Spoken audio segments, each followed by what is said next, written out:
Aujourd'hui, on se retrouve pour le processus d'achat en Angleterre, étape par étape. Globalement, c'est le même qu'en France, mais à certains points clés, à certaines étapes, on n'est vraiment pas du tout dans la même temporalité qu'en France. En France, une fois que l'offre est acceptée, on peut considérer que l'essentiel est fait. Le cadre juridique est clair. Le notaire, le nôtre en tant qu'acheteur et le vendeur, sécurise la transaction et le risque de voir la vente échouer est relativement limité. Oui, la mairie peut toujours intervenir et dire qu'elle ne va, elle, acheter le bien à 3 fois moins cher, mais le risque est quand même limité. En Angleterre, c'est quand même différent. Une fois que l'offre est acceptée, le vendeur n'est pas du tout légalement obligé de nous vendre le bien à nous. Le processus est plus long et plus incertain et parfois stressant, surtout lorsqu'on n'y est pas préparé. Donc dans cette vidéo, je vais vous présenter les grandes étapes du processus d'achat, afin que vous sachiez exactement à quoi vous attendre et à quel moment les choses deviennent réellement engageantes. Alors la première étape, quelle est la première étape ?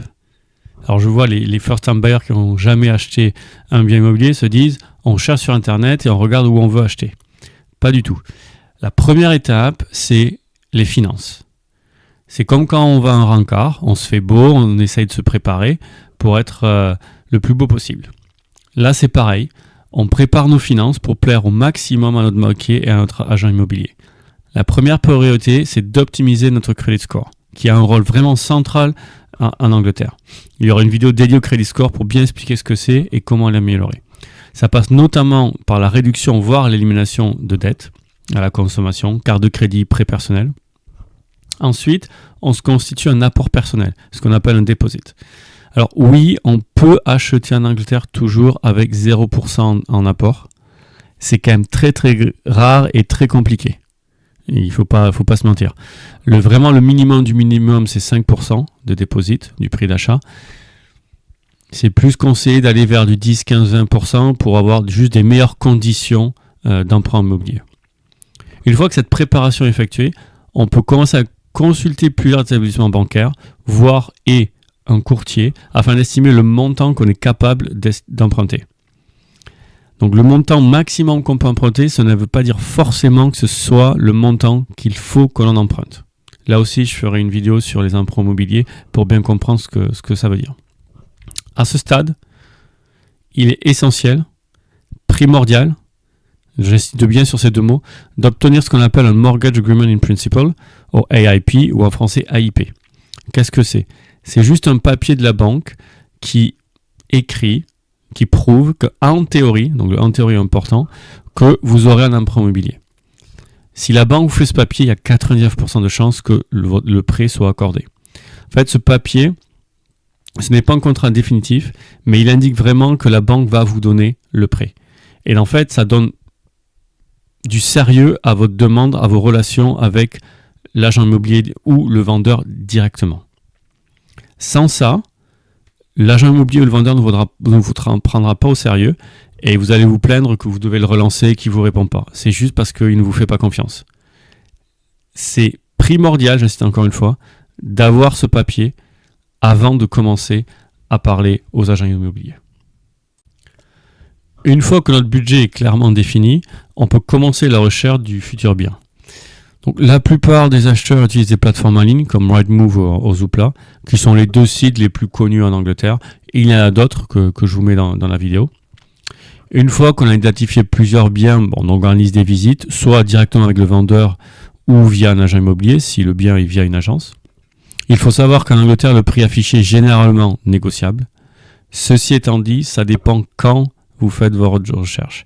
Si on est dans une période où le marché est tendu, c'est-à-dire qu'il y a plus de demandes que d'offres, il vaut peut-être mieux faire une offre au prix. À ce moment-là, si l'offre est acceptée, il faut vraiment bien comprendre que là, le vendeur n'est pas du tout légalement obligé de vous vendre le bien. Concrètement, qu'est-ce que ça veut dire ? On va prendre un exemple. Si vous faites une offre à 200 000 pounds, par exemple, et que le vendeur vous dit oui, 2 jours après, le vendeur peut tout à fait recevoir une offre à 210 000 et dire oui au second acheteur. Et vous n'aurez pas le bien. Il est très probable que l'agent immobilier vous appelle en disant si vous faites une offre à 215, vous avez le bien. Mais voilà, légalement, il n'y a aucun problème. Alors éthiquement et moralement, on peut débattre si c'est bien ou pas bien, mais légalement, il peut très bien faire ça. Et donc, il faut agir en conséquence. C'est-à-dire qu'une fois qu'on a fait l'offre et qu'elle a accepté, il faut demander à l'agent immobilier d'enlever sur son site ou sur les sites comme Rightmove et Zoopla la publicité pour la propriété, établir une discussion de confiance avec le vendeur pour pas que ça arrive. Ça devient vraiment légalement contraignant entre l'acheteur et le vendeur seulement quand on arrive à la phase où on échange les contrats. Mais à ce stade, une fois que l'offre est acceptée, rien n'est garanti. Et c'est là tout le processus administratif qui se met en route, où c'est la phase de l'achat qui est la plus stressante. Il faut tout d'abord finaliser la demande de prêt immobilier auprès de la banque ou de l'organisme prêteur. On a un agreement in principle, c'est bien, mais reste que de la théorie. Donc il faut vraiment finaliser le processus avec la banque pour avoir l'emprunt immobilier. En parallèle, et je précise bien en parallèle, on doit choisir un solliciteur, c'est-à-dire un professionnel du droit chargé de la transaction. Il a un rôle comparable à celui du notaire en France, que l'on connaît bien, même s'il a des responsabilités et un cadre juridique différent. Mais globalement, on peut le considérer comme un notaire en France. Également en parallèle, il est fortement recommandé de commander une expertise du bien, ce que l'on appelle un survey en Angleterre. C'est un expert indépendant qui va venir inspecter la propriété afin de détecter d'éventuels problèmes défauts. Humidité, structure, toiture, installation électrique, plomberie, arbres dans le jardin dangereux, etc., etc., j'en passe. Cette étape elle est quand même cruciale car une fois que l'achat est finalisé, les contrats sont échangés, les recours sont très très limités. Donc si vous voyez un défaut après l'échange de contrat, c'est trop tard. Le survey, c'est un long rapport très détaillé de l'état de la propriété. Donc c'est un peu comme une notice de médicament où si on la lit en détail, ça peut faire très très peur. Une aspirine, il y a plein de dangers possibles si on prend une aspirine. Là, c'est un peu pareil. Alors, bien sûr, il faut lire en détail le rapport, je ne dis pas ça, mais il faut être assez détaché, je dirais, et ne pas trop paniquer à ce qu'on liste. Le surveilleur va vraiment tout lister et tout ce qui pourrait arriver. Mais il faut bien lire le document, bien le comprendre, bien lui poser des questions après à l'expert qui est là et qui répondra à vos questions. Il ne faut pas hésiter vraiment à lui envoyer des questions, l'appeler pour être sûr que vous comprenez bien ce rapport-là.